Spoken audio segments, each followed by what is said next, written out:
How's everybody doing? This is your host, Chris Jacob, with the 7 Minute Session podcast. Just want to have 7 minutes of your time. I know that's about all we have these days, so I'm going to make it pretty quick. But today's my topic is going to be on UFC 200, which is going to be coming up this weekend. We've got an amazing card lined up for us. And for the casual fan, if you have any chance to watch any card this year, this is the card to watch. For hardcore fans like myself, you know, this is really exciting as well because each fight on this card is a top-notch fight.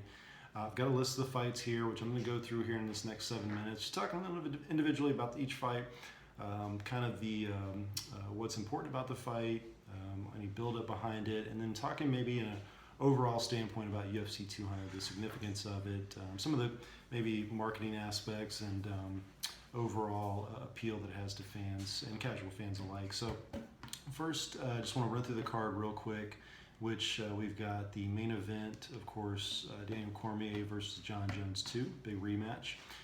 The co-main event looks like it's going to be Brock Lesnar versus Mark Hunt, which Brock Lesnar, who's been retired for basically 5 years, is now back fighting Mark Hunt, who is recently a former #1 contender for the heavyweight title. So back against a very tough opponent.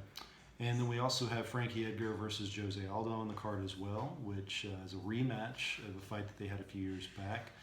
This one's actually going to be for the interim featherweight title, which is kind of being in flux right now with Conor McGregor trying to figure out what weight class he's belonging to. So that's going to be a great fight. We also have Miesha Tate versus Amanda Nunes, and Miesha Tate's first title defense, which is going to be very interesting because Amanda Nunes is no joke.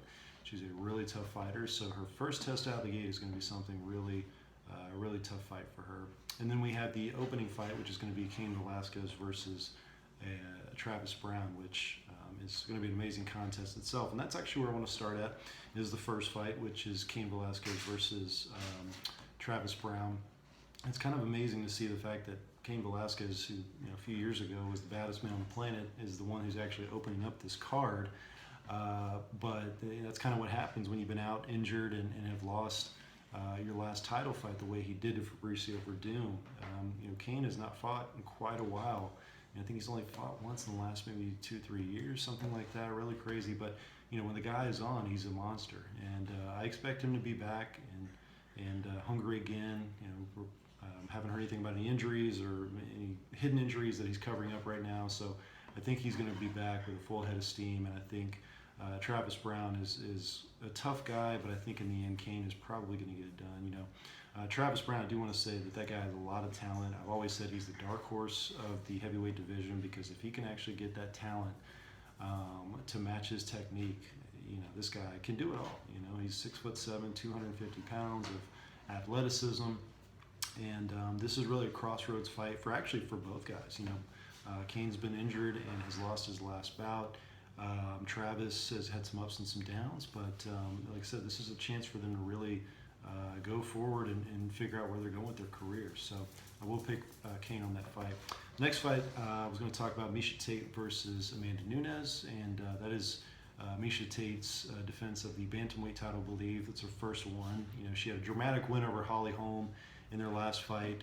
Was a pretty even fight until the last round where she sunk in that rear naked choke and finished off to become the champion. Really huge moment for her.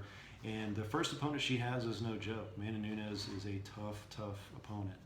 She has mowed down her last few opponents, comes out like a bat out of hell, and that's what Miesha can expect. A fighter who is not going to back down and let Miesha bring the pace. Amanda's going to bring the pace. So it'll be interesting to see how Miesha reacts to it. She is a veteran of the 5-round fight, so I think she's going to be comfortable in the late rounds. We'll see if Amanda is. And I think overall, Miesha kind of has that Cain style and the wear you down type of fight. So I think I'm going to go with Miesha on that one. The next fight we have is going to be Frankie Edgar versus Jose Aldo 2, which of course is a rematch of a fight that took place a few years ago. Not the most exciting first fight. It was a good fight, but not a barn burner. You got to tell your kids about this kind of fight. This was a fight that, pretty much I think I had Aldo winning that fight. Nothing really spectacular happened. No knockdowns, no near submissions, anything like that. So I expect this next fight to kind of be similar, and I think I'm going to pick Frankie Edgar this time, actually. I think Aldo is probably a little defeated with that loss that he had to McGregor. I think he's coming back a little too quick. I think he needs a little more time off, get himself together, get his head right. That was a brutal loss that he had to McGregor, excuse me. So I'm actually going to go with Frankie Edgar. I think he's on a great roll, and I think it's destined for him to have that featherweight championship. The next fight is Brock Lesnar versus Mark Hunt, which sounds crazy to even say it because a month ago we'd had no clue Brock Lesnar was going to be fighting UFC 200, but they pulled that cat out of the bag, and I don't think anybody else could do this except Brock. The guy was a legend when he was fighting. Came in with like a fireball and became a champion right away, and then left pretty quickly as well due to the diverticulitis. But Mark Hunt, his opponent, is no joke. Man, the guy is almost probably the worst type of opponent for him in the sense that he's got hands of stone. And I really see Brock going in for that takedown. I really see Mark Hunt being ready for it and landing a huge right and probably dropping him within the first maybe 2 minutes. So I'm going to pick Mark Hunt on that one. And lastly, of course, is the big main event, which is Daniel Cormier versus John Jones. I know it's a huge fight, and these are two of the very best fighters in the world.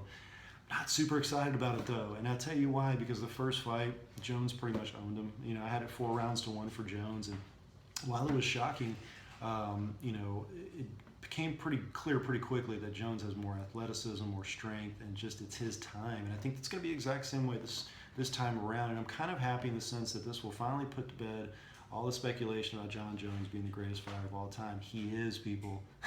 There's no other guy. This is coming from an Andrew Silva and GSP fan. You just look at the list of guys that he's beaten. And when he beats Daniel Cormier, one of the greatest fighters of all time, for the second time convincingly, you're going to have to give it up to the man. You may not like his personality, but he is the best champ that we've ever had and the toughest man on the planet. That's it. That's my 7 minutes. I appreciate your time, guys. Feel free to comment or subscribe, and we'll talk to you again sometime soon. Thanks.